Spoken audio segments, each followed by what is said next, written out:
வணக்கம் நண்பர்களே, நான் உங்கள் கிரிதர். OnePlusல இருந்து Nord CE அப்படின்னு சொல்லிட்டு ஒரு மொபைல் ஃபோனை அவங்க லான்ச் பண்ணியிருந்தாங்க. ஸோ இந்த மொபைல் ஃபோன் பல விவாதங்கள், பல சர்ச்சைகளுக்குள்ளான ஒரு மொபைல் ஃபோனாக இருக்குது.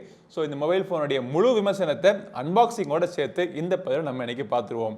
யூஸ்வலாக நம்ம சேனலில் ரிவ்யூ பண்ணுறப்போ அந்த மொபைல் ஃபோனுடைய பாக்ஸ் இங்கே வைப்போம். இது என்னடா ஒரு கருப்பாக இவ்வளோ பெரிய பாக்ஸாக இருக்கே அப்படின்னு நினச்சிங்க அப்படின்னா, இது வந்து ரீட்டைல் யூனிட் கிடையாது. இது ப்ரெஸ்ஸுக்காக அனுப்பப்பட்ட ஒரு பாக்ஸ். இந்த பாக்ஸுக்குள்ளே என்ன இருந்துச்சு அப்படின்னா, இந்த OnePlus Nord CE மற்றும் அதற்கான ஒரு கேஸ். ஸோ இரண்டையுமே நம்ம அன்பாக்ஸ் பண்ணி எப்படி இருக்குது அப்படிங்கிறத நம்ம பார்ப்போம்.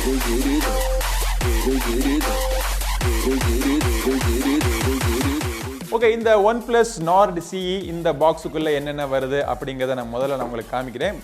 பாக்ஸ் திறந்த உடனே உள்ளுக்குள்ளே இந்த mobile phone OnePlus Nord CE உங்களுக்கு இருக்குது.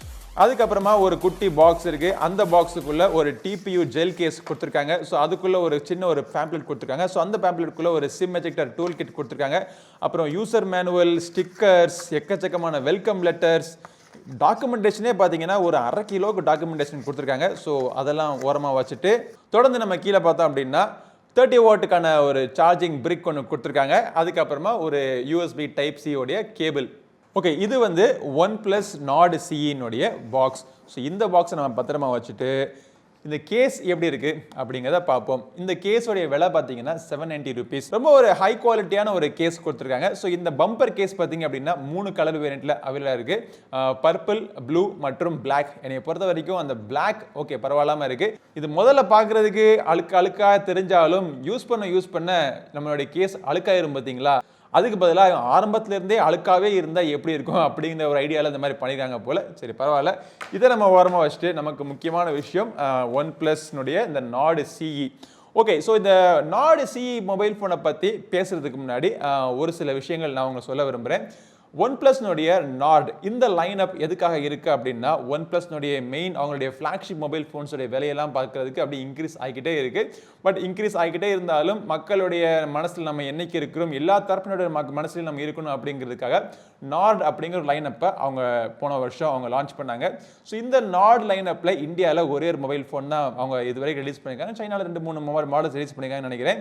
ஸோ இது வந்து அந்த இந்தியாவில் அவங்க லான்ச் பண்ண OnePlus Nordனுடைய சக்சஸர் கிடையாது. இது வந்து ஒரு பேரலாக இன்னொரு ப்ராடக்ட் லைனப். இப்போ உதாரணத்துக்கு ஷோமிலேருந்து Redmi Note 10 Pro, Redmi Note 10 Pro Max அப்படின்னு சொல்லிட்டு 2 லைனப் இருக்குது பார்த்தீங்களா. அந்த லைனப்லேயே ரெட்மி நோட் 10 சொல்லிட்டு இன்னொரு லைனப் வரும் பேரலாக. ஸோ இந்த ரெட்மி நோட் 10க்கு சக்சஸர் ரெட்மி நோட் 10 ப்ரோ, அதனுடைய successor Redmi Note 10 Pro Max அப்படி சொல்ல மாட்டோம் பார்த்தீங்களா. எல்லாமே 3மே பேரலல் லைனப்பில் இருக்கிறது. ஸோ அதே மாதிரி இந்த OnePlus Nord CE-மே ஒரு பேரலல் லைனப்பில் வரக்கூடிய ஒரு ப்ராடக்ட் லைன். இதை வந்து நம்ம ஏற்கனவே இருக்கக்கூடிய OnePlus Nordோட கம்பேர் பண்ணி அதில் வந்து அந்த ஆப்ஷன்லாம் கொடுத்தானே, அதை டீக்ரேட் பண்ணி இந்த ஆப்ஷன் கொடுத்துருக்கானே அப்படின்னு நம்ம நினைக்க முடியாது. இது வேற அது வேற அப்படின்னு நம்ம நினச்சி நம்ம பார்க்குறப்போ கவலைப்படாதீங்க. அந்த OnePlus Nordக்குனே நெக்ஸ்ட் வெர்ஷன் OnePlus Nord 2 வந்துகிட்டு இருக்கு. அதுக்கான எப்பயும் போல OnePlus கம்பெனிலேருந்து அவங்களே லீக் பண்ணுறது, ஹைப் பண்ணுறது, அதெல்லாம் அந்த வேலையெல்லாம் ஆரம்பிச்சிட்டாங்க. ஸோ Nord 2 விரைவில் வரும். இது வந்து CE-னா கோர் எடிஷன் அவங்க சொன்னாலுமே நம்மளுடைய பாஷையில் அது வந்து சீப் எடிஷன் அப்படின்னு சொல்லுவோம். ஸோ இதுவுமே பார்த்தீங்கன்னா அவங்களுடைய கொள்கை, அதாவது அவங்க லான்ச் பண்ணாங்கன்னா 5Gயில் தான் லான்ச் பண்ணணும் அப்படின்னு சொல்லிட்டு இதுவும் இப்போ ஒரு 5G சப்போர்ட்டட் மொபைல் ஃபோன். அதே மாதிரி டிஸ்பிளேயும் பார்த்தீங்கன்னா 90 Hz குறைஞ்சு நாங்கள் லான்ச் பண்ணவே மாட்டோம்னு முடிவு பண்ணிட்டாங்க. ஸோ இந்த மொபைல் ஃபோனுடைய டிசைன் பற்றி நம்ம பார்ப்போம். ரொம்ப லைட் வெயிட்டாக இருக்குது, ரொம்ப ஹேண்டியாக இருக்குது. 6.43 இன்ச் டிஸ்பிளே தான். மொபைலுடைய வெயிட் பார்த்தீங்க அப்படின்னா 170 கிராம். அப்புறம் இதோடைய திக்னஸ் பார்த்தீங்கன்னா 7.9 mm திக்னஸ். இதுக்கு முக்கியமான காரணம் என்ன அப்படின்னு பார்த்தீங்கன்னா, பின்புறத்தில் அவங்க வந்து பிளாஸ்டிக் பாடி கொடுத்துருக்காங்க. ஸோ பிளாஸ்டிக் பாடி கொடுக்குறத பற்றி எனக்கு எந்த ஒரு ஆட்சேபனையும் கிடையாது. தாராளமாக நீங்கள் பிளாஸ்டிக் பாடி மொபைல் ஃபோனு கொடுங்க. ஆனால் இந்த மாதிரி ஒரு மேட் ஃபினிஷிங்காக இருந்தாலும், ஒரு கிளாசி ஃபினிஷிங்காக இருந்தாலும் யூஸ் பண்ண கொஞ்ச நாள் கழிச்சு இதெல்லாம் ஈஸியாக ஸ்க்ராட்ச் ஆகக்கூடிய ஒரு மெட்டீரியலை கொடுக்குறாங்க. இதெல்லாம் இல்லாமல் ஒரு டெக்ஸ்டர்டு ஒரு பிளாஸ்டிக் மாதிரி கொடுத்தாங்க அப்படின்னா லாங் லைஃப்பில் யூஸ் பண்ணுறப்பமே மொபைல் ஃபோன் பார்க்குறதுக்குமே நல்லா இருக்கும். பட் இந்த மொபைல் ஃபோனுடைய கலர் நல்லா இருக்குது. இந்த கிரேடியன்ட் பார்த்தீங்கன்னா ஓரளவுக்கு நல்லாவே கொடுத்துருக்காங்க. இதில் இன்னொரு பிளாக் கலர் இருக்குன்னு நினைக்கிறேன், அதை விட இது நல்லா இருக்குது. ஆனால் உங்களுக்கு என்ட்ரி வேரியன்ட், அதாவது 23,000 ரூபாய்க்கு லான்ச் பண்ண இந்த பேஸ் வேரியன்ட் பார்த்தீங்கன்னா ஒரே கலர் தான், பிளாக் கலரில் மட்டும்தான் அவைலபிளாக இருக்குது. ஸோ இந்த OnePlus Nord CE மொபைல் ஃபோனுடைய கீழ்ப்புறத்தில் ஒரு சிங்கிள் ஸ்பீக்கர் கொடுத்துருக்காங்க. USB Type-Cக்கான ஒரு போர்ட், மைக் மற்றும் 3.5 mm ஆடியோ ஜாக்கை கொடுத்து இவங்க சைடில் எல்லா OnePlus மொபைல் ஃபோனில் இருக்கிற அந்த அலர்ட் ஸ்டேட்டரை தூக்கிட்டாங்க.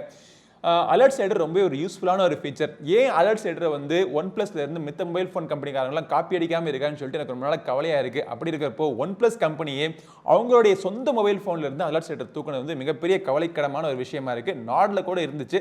சரி, அதை விட்டுட்டு மொபைல் ஃபோனுடைய மேல் புறத்தில் பார்த்தோம் அப்படின்னா ஒரு நாய்ஸ் கேன்சலிங் மைக் கொடுத்துருக்காங்க. ஒரு சைடில் பவர் பட்டன், இன்னொரு சைடில் வால்யூம் பட்டன்ஸ்க்கு மேலே சிம் கார்டு ட்ரேல 2 சிம் கார்டு மட்டும்தான் நீங்கள் யூஸ் பண்ண முடியும். SD கார்டு நீங்கள் யூஸ் பண்ண முடியாது. SD கார்டு யூஸ் பண்ண முடியாது அப்படிங்கிறத ஹை அண்ட் ஃபிளாக்ஷிப் மொபைல் ஃபோன்ஸில் வேணால் நீங்கள் வச்சுக்கோங்க. ஆனால் மிட்ரேஞ்ச் மொபைல் ஃபோனில் நடுத்தர மக்களான நாங்களாம் அந்த மொபைல் ஃபோனை வாங்குறப்போ கண்டிப்பாக SD கார்டு நாங்கள் யூஸ் பண்ணி தான் ஆகும். ஸோ எங்களுக்காக ஒரு மொபைல் ஃபோன் நீங்கள் லான்ச் பண்ணுறப்போ எதுக்காக நீங்கள் SD கார்டை நீங்கள் ரிமூவ் பண்ணிட்டீங்க? பட் பரவாயில்ல, அதை தாண்டி நம்ம பார்த்தோம் அப்படின்னா மொபைல் ஃபோனுடைய டிஸ்பிளே சூப்பராக இருக்குது. அதாவது AMOLED டிஸ்பிளே 90 Hz கொண்ட ஒரு ஃபுல் HD ரெசல்யூஷன் கொண்ட ஒரு பேனல் கொடுத்துருக்காங்க. சூப்பர் பிரைட்டான டிஸ்பிளே. வியூயிங் ஆங்கிள்ஸ் பார்த்தீங்கன்னா தாறுமாறாக இருக்குது. பிரைட்டான சூரிய வெளிச்சத்தில் மொபைல் ஃபோனை நீங்கள் தாராளமாக நீங்கள் யூஸ் பண்ணலாம். இன்டோர் கண்டிஷனில் யூஸ் பண்ணுறதுக்கும் இந்த கேம் விளையாடுறதுக்குலாம் பார்த்தீங்கன்னா வேற லெவலில் தாறுமாறான டிஸ்பிளே கொடுத்துருக்காங்க. AMOLED டிஸ்பிளேலையே பெஸ்ட்டான டிஸ்பிளே இந்த ப்ரைஸ் ரேஞ்சில் இந்த மொபைல் ஃபோனில் இருக்குது அப்படின்னு சொல்லலாம். HDR டிஸ்பிளே வேறு. அதுவும் இந்த டிஸ்பிளேயோட சைஸ் பார்த்தீங்கன்னா ரொம்ப க்யூட்டாக ஒரு 6.43 இன்ச் டிஸ்பிளேல கை கடக்கமான மொபைல் ஃபோனாக கொடுத்துருக்காங்க. Snapdragon 750G. ஸோ இந்த ப்ராசஸர் அருமையான ப்ராசஸர். இந்த ப்ராசஸரில் வந்த மொபைல் ஃபோன்ஸ்லேயே எனக்கு ரொம்ப பிடிச்ச மொபைல் ஃபோன் எதுன்னு பார்த்தீங்கன்னா மோட்டோ G5G. ஸோ அதை தொடர்ந்து 2-3 மொபைல் ஃபோன்ஸ்லாம் லான்ச் பண்ணிட்டாங்க. இப்போ இந்த மொபைல் ஃபோன்லேயும் இந்த Snapdragon 750G கொடுத்துருக்காங்க. இதுக்கு முன்னாடி லான்ச் பண்ண OnePlus Nord இருக்க Snapdragon 768G டவுன்கிரேடட் வெர்ஷன் நினைக்காதீங்க. இது வந்து கம்ப்ளீட்லி பேரலல் லைனப்ல இருக்கக்கூடிய இன்னொரு ப்ராடக்ட் லைன். ஸோ அதனால இது ஒரு டவுன்கிரேட் கிடையாது. இந்த Snapdragon 750G பார்த்தீங்கன்னா ரொம்ப ஒரு ஸ்மூத்தான ப்ராசஸர். கேம் விளையாடுறதுக்கு அருமையாக இருக்கும். ஹீட்டிங் பிரச்சனை அறவே இருக்காது. 1 மணி நேரத்துக்கு மேலே விளையாண்டாலுமே இந்த டெம்பரேச்சர் இன்க்ரீஸ் ஆகுது பார்த்தீங்கன்னா 4லேருந்து 5 டிகிரி வரை தான் இன்க்ரீஸ் ஆகுது. ஸோ அந்த அளவுக்கு இந்த மொபைல் ஃபோனுடைய கேமிங் பர்ஃபார்மன்ஸ் அருமையாக இருக்குது. கிராஃபிக்ஸோடைய திறனுமே பார்த்தீங்கன்னா பக்காவாக ஸ்மூத்தாக இருக்குது. ரேம் வந்து 3 வேரியண்ட்டில் அவைலபிளாக இருக்குது. பேஸ் வேரியண்ட் பார்த்தீங்கன்னா 6GB மற்றும் 128GB வேரியண்ட். அதுக்கப்புறமா 8GB மற்றும் 128GB கொடுத்துருக்காங்க. நம்மகிட்ட இருக்கிறது டாப் எண்ட் வேரியண்ட் 12GB மற்றும் 256GB வேரியண்ட். ஸோ மல்டி டாஸ்கிங்காக இருக்கட்டும், ஏதாவது மீடியா நீங்கள் காப்பி பண்ணுறதா இருக்கட்டும், ரைட் பண்ணுறதா இருக்கட்டும், அப்ளிகேஷன் திறக்கிறதா இருக்கட்டும், அப்ளிகேஷன் நீங்கள் இன்ஸ்டால் பண்ணுறதா இருக்கட்டும், எல்லாமே இந்த மொபைல் ஃபோனில் ஃபாஸ்ட் அண்ட் ஸ்மூத்தாக இருக்குது. இந்த மாதிரி ஃபாஸ்ட் அண்ட் ஸ்மூத்தாக இருக்கிறதுக்கான இன்னொரு மிகப்பெரிய ஒரு முக்கியமான காரணம் என்னன்னு பார்த்தீங்கன்னா இவங்க இந்த மொபைல் ஃபோனில் கொடுத்துருக்க OxygenOS. இந்த OxygenOS பார்த்தீங்கன்னா Android 11 மேலே ஸ்கின் பண்ணி கொடுத்துருக்காங்க. பட் நீங்கள் ரெகுலராக ஒரு OxygenOS எதிர்பார்க்கக்கூடிய எல்லா அம்சங்களும் இதில் கொடுத்துருக்காங்க. இந்த மொபைல் ஃபோனில் AMOLED டிஸ்பிளே இருக்குங்கிறதுனால உங்களுக்கு ஆல்வேஸ் ஆன் டிஸ்பிளேக்கான சப்போர்ட் இருக்குது. கேன்வாஸ் அப்படின்னு சொல்லக்கூடிய அவங்களுடைய அந்த வால்பேப்பரை வந்து அப்படி லாக் ஸ்கின்னை மாற்றக்கூடிய அந்த ஒரு அனிமேஷன்லாம் கொடுத்துருக்காங்க. ஓரளவு கஸ்டமைசேஷன் சப்போர்ட்டும் கொடுத்துருக்காங்க. தேவையான ஃபீச்சர்ஸ் எல்லாமே ஸ்லீமாகவும் அருமையாகவும் கொடுத்துருக்காங்க. கேமரான்னு பார்த்தோம்னா பின்புறத்தில் ஒரு ட்ரிபிள் கேமரா அரேஞ்ச்மெண்ட் கொடுத்துருக்காங்க. Main camera 64 megapixel main camera, ஒரு 8 மெகா பிக்சலுக்கான அல்ட்ரா வைட் ஆங்கிள் கேமரா கொடுத்துருக்காங்க. அப்புறம் ஒரு 2 மெகா பிக்சலுக்கான அது என்ன சென்சர்னே தெரியாமல் ஒரு மோனோ சென்சராக அது எது கொடுத்தாங்கன்னு அவங்களுக்கு மட்டும் தான் தெரியும். சரி பரவாயில்ல விடுங்க. 4K 30 FPS வரைக்கும் நீங்கள் இதில் சேவ் பண்ணிக்கலாம். 1080p வீடியோஸ்க்கு வந்து 60 FPSக்கான சப்போர்ட் உண்டு. எலக்ட்ரானிக் இமேஜ் ஸ்டெபிலைசேஷன் சூப்பர் ஸ்மூத்தாக ஒர்க் ஆகுது. வீடியோனுடைய குவாலிட்டியுமே பார்த்தீங்கன்னா நல்லாவே இருக்குது. ஆனால் மெயின் கேமராவுடைய ஃபோட்டோனுடைய திறன்னு பார்த்தோம் அப்படின்னா நல்லா பண்ணியிருக்காங்க. ஆனால் ஒரு சில குறைகள். கலர்ஸ் பார்த்தீங்கன்னா இன்னுமே ஓரளவுக்கு டல்லாக இருக்குது. சேச்சுரேஷன் நம்ப முடியல. சில சமயம் நல்லா இருக்குது, சில சமயம் வந்து சேச்சுரேஷன் கம்மியாக இருக்குது, கூட இருக்குது. ஒரு இந்த ஃபோட்டோ நம்ம எடுத்தோம் அப்படின்னா அதோடைய கலர் இப்படி தான் இருக்கும்னு சொல்லிட்டு நம்ப முடியல. ஆங்கிள் மாற்றினா கூட கலர்லாம் மாறுது. ஒரு மாதிரி ஒரு இன்கன்சிஸ்டண்ட்டாக இருக்குது அப்படின்னு நான் ஃபீல் பண்ணுறேன். அதே மாதிரி ஃபோக்கஸிங்குமே பார்த்தீங்க அப்படின்னா ரொம்ப பக்கத்தில் போயிட்டோம் அப்படின்னா ஃபோக்கஸிங் அப்படியே மிஸ் ஆகுது. ஒரு 4-5 சப்ஜெக்ட் இருக்கக்கூடிய ஒரு ஃப்ரேமில் ஏதாச்சும் ஒரு சப்ஜெக்ட் நம்ம ஃபோக்கஸ் பண்ணணும் அப்படின்னா அதை டேப் பண்ணி ஃபோட்டோ எடுக்கிறதுக்குள்ளே ஃபோக்கஸ் இன்னொரு சப்ஜெக்ட் ஆட்டோமேட்டிக்காக மாறிடுது. ஸோ இந்த மாதிரி ஒரு சில விஷயங்கள்லாம் எனக்கு இரிட்டேட் பண்ணுச்சு. பட் லோ லைட் ஃபோட்டோகிராஃபி இந்த மொபைல் ஃபோனில் நல்லாவே கொடுத்துருக்காங்க. அந்த நைட் ஸ்கேப் மோட் அப்படிங்கிறது அதுவுமே நல்லா இருக்கு. யூஸ்வலாக OnePlus மொபைல் ஃபோனுடைய கேமராவில் வந்து டைனாமிக் ரேஞ்ச் நல்லா இருக்கும். அது இதில் ஓரளவுக்கு நல்லாவே பண்ணியிருக்காங்கன்னு வச்சுங்களேன். Front camera 16 megapixel main கேமராலேருந்து எடுக்கக்கூடிய ஃபோட்டோஸ் லைட் நல்லா இருந்துச்சு அப்படின்னா செல்ஃபிஸ் சூப்பராக இருக்கு. லோ லைட்டில் செல்ஃபிஸ் கொஞ்சம் சாஃப்டாகவும் ஏஜஸ்லாம் கொஞ்சம் பிளரியாகவும் தெரியுது. எல்லாமே ஓரளவுக்கு நல்லா இருந்தாலுமே இந்த ப்ரைஸ் ரேஞ்சுக்கு இதை விட பெட்டரான மொபைல் ஃபோன், இதை விட பெட்டரான கேமரா இருக்கக்கூடிய மொபைல் ஃபோன்லாம் நம்ம பார்த்துட்டோம். அப்படிங்கிறப்போ OnePlus இன்னும் கொஞ்சம் ஒரு ஸ்டெப் போய் பெட்டராக பண்ணியிருக்கலாமோ அப்படின்னு எனக்கு தோணுது. அதுக்கு அடுத்தபடியாக அந்த மொபைல் ஃபோனுடைய பேட்டரி நம்ம பார்த்தோம்னா 4500 mAhக்கான பேட்டரி கொடுத்துருக்காங்க. ஸோ இந்த பேட்டரியை சார்ஜ் பண்ணுறதுக்கு 30 வாட்டுக்கான சார்ஜர் கொடுத்துருக்காங்க. என்னுடைய டெஸ்ட்டில் 65 மினிட்ஸ்ல ஃபுல் சார்ஜ் ஆச்சு. அரை மணி நேரத்துல 70% வரைக்கும் சார்ஜ் ஆகும்னு சொல்லிட்டு கம்பெனி தரப்புல சொன்னாலும் எனக்கு என்னுடைய டெஸ்ட்ல அரை மணி நேரத்துல 65% வரைக்கும் சார்ஜ் ஆச்சு. பட் 4500 mAh தான். ஆனால் இந்த மொபைல் ஃபோனுடைய பேட்டரி லைஃப் பார்த்தீங்க அப்படின்னா 2 டேஸ்க்கு வரைக்கும் தாக்கு பிடிக்குது. இதுக்கு முக்கியமான காரணம் டிஸ்பிளேனுடைய சைஸ், ரொம்ப சின்ன ஒரு டிஸ்பிளே.